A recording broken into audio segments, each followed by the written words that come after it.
What's good, YouTube? It's your boy Spirit Lightbody, back at it once again, y'all. We back with Traversing the Occult, episode 3. Today's episode is on magnetism, and so we just gonna get right into it.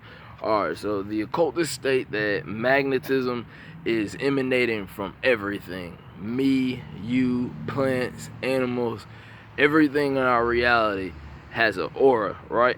And they say that that's where the magnetism is emanating from, right? Now, that's been called prana, that's been called chi, it's been called kai. It just depends, but the occultists, run that along with magnetism, and they call it the aura. Now, science has even proven that our aura is there. In science, they call it an electromagnetic field. Like I said, in spirituality, we call it an aura, but science is correct about an electromagnetic field because everything in the universe is electromagnetism, and I'm getting ready to get into that and from an occult perspective.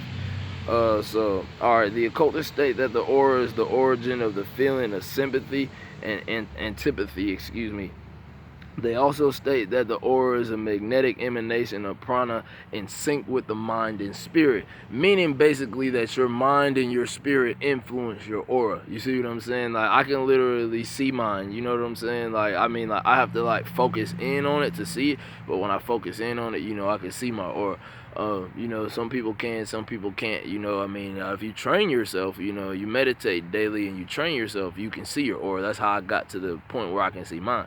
But anyway, though, so I just find it very interesting and intriguing, and it's eye-opening actually that these occultists, look at this stuff like this, you know what I mean? I actually had to give them niggas a thumbs up on that shit, because I'm like, damn, alright, I ain't the only one who sees, this shit differently than modern science, they see this shit like this too. So, it's an occultist by the name, and he was actually one of Helena Blavatsky's teachers. His name was Master Kuthumi, right? And he wrote in a letter, and I'm gonna read you quote real quick, his words. He said, "We know of no phenomena in nature entirely unconnected with either magnetism or electricity." So, in other words, meaning it ain't nothing here in your reality that doesn't have some connection with electricity and or magnetism. Like I said, everything here, me, you, everything is electromagnetism. So, he goes on to say that he went on to state that where there is motion, heat, friction, and light, their magnetism and what he called its alter ego, electricity, will always appear as either the cause or effect, or actually both, if we imagine the manifestation to its origin. So basically meaning, if you can imagine the origin of everything, when the universe was conceived, when the universe was born, because everything comes from the divine feminine, the womb. You see what I'm saying? Essentially that, the creator is feminine in nature. The womb, what do you call it? The black stone, or whatever you want to call it, the portal, the black hole at the middle of the earth is the womb of the earth. I talked about that before in the last 2 episodes, I want to say. But yeah, man, I just thought that was, that was just absolutely amazing, and then here it goes on. It says, going further, he also claimed that all of the phenomena of Earth's currents, terrestrial magnetism, and atmospheric electricity are due to the fact, and he said, due to the fact that the Earth is an electrified conductor. I thought that was interesting.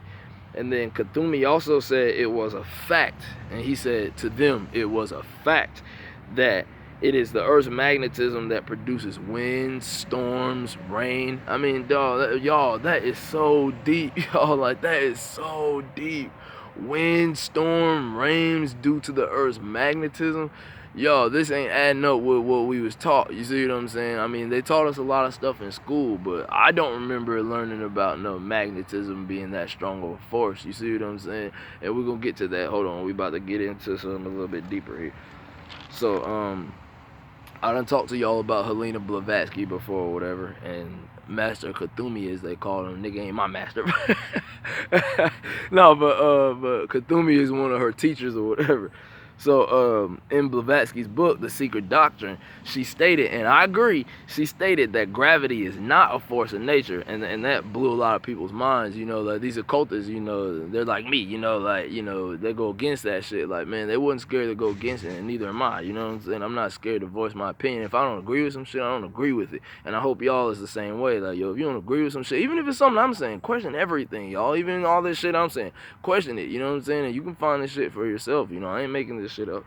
But another claim, you know, similar was made again by Master Kuthumi, that there is no gravitation, properly speaking, only attraction and repulsion. You know, like I showed y'all with the world tree or those magnets or whatever, they attract and repel. You see what I'm saying? So it's attraction and repulsion.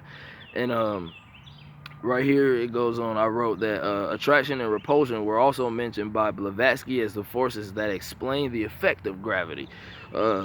She also stated in occultism, attraction and repulsion stood in the place of gravity, which she went on to say that gravity was a scientific teaching that they rejected. So that's one thing that, yeah, you know, Miss Blavatsky, me and you get along perfectly fine on that. I agree with you on that shit. You know, that's funny. But Blavatsky also stated that the agent behind the phenomena of attraction and repulsion is what she called Fahat. Now, Fahat is supposed to be what she called anyway, what they call in occultism the fiery whirlwind, whose ultimate manifestation on the physical plane is electricity and magnetism, electromagnetism. And so I'll dive into Fahat at a later point in time or whatever. Like I said, this episode, you know, is going to be a little shorter than the other ones. But yeah, I'm definitely going to dive into that Fahat, and we're going to talk about that. I was studying that a few weeks back, but y'all done had so much stuff going on. You know, I really ain't had time to get into it, but I am going to get into it. And again, I'm going to state again for the record, if anybody ever wants any of these sources where I'm getting this shit from and you want to study it with me and we can kind of, you know, do this thing together and learn it together.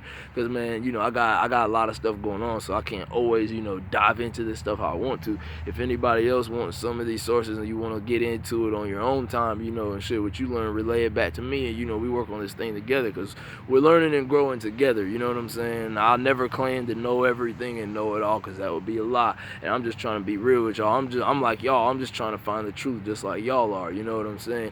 But I mean, I'm open-minded to everything that I think I know, everything that I quote-unquote believe. I'm open-minded to the fact that, yo, I could be wrong, and I accept that. You know what I'm saying? Just for the record. You know what I'm saying? So I mean, I'm not ever saying that I'm not open-minded and not willing to learn, but, you know, it's just a lot of stuff that I've put this time and I've put this work into that, you know, I know. Like, I know for a fact, if you come out here and you stand out here with me under this night sky, we'll stand out here. You can stand out here 3 or 4 hours with me. Most people come out here for 3 or 4 minutes at a time. I come out here for 3 or 4 hours at a time sometimes. Most of the time it's at night. So I've gotten really acquainted with this night sky. I can prove to you that the stars in the northern sky spin a different direction than the stars in the southern and eastern sky. You see what I'm saying? So I mean, that again, that's why I'm like, it's not us that's rotating. The earth is not fucking rotating. It's the sky. You see what I'm saying? If we're spinning one direction, then how the hell is one side of the sky going this way and the other side is going this way?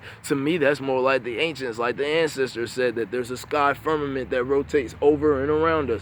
And I just go by what I observe. You see what I'm saying? And that's what I've observed. So I mean, you can't really hold that against me that, you know, I just go, you know, with what I see. I mean, you know, that's what I see. I learned to stop listening to everybody talking about not trusting your senses. You see what I'm saying? Like, nah, bump that. Take a wild animal and throw it in the jungle, and take away its senses and throw it in the jungle and see how long it survives. It ain't gonna survive. So don't tell me not to trust my senses. You telling me don't trust your senses, you smell the house burning down and you just, oh no, don't trust senses, and just lay there and just keep sleeping, your ass is gonna burn up. You got to be a fool, man. So that's all I'm saying, is just, you know, always keep an open mind, y'all. But man, I love y'all, man. Peace and love. I gotta get back to the family, man. I say one love, y'all, one heart, one spirit, and so it is, y'all, and so it is, and so it is. Till next time, y'all. Peace and love. I'm out.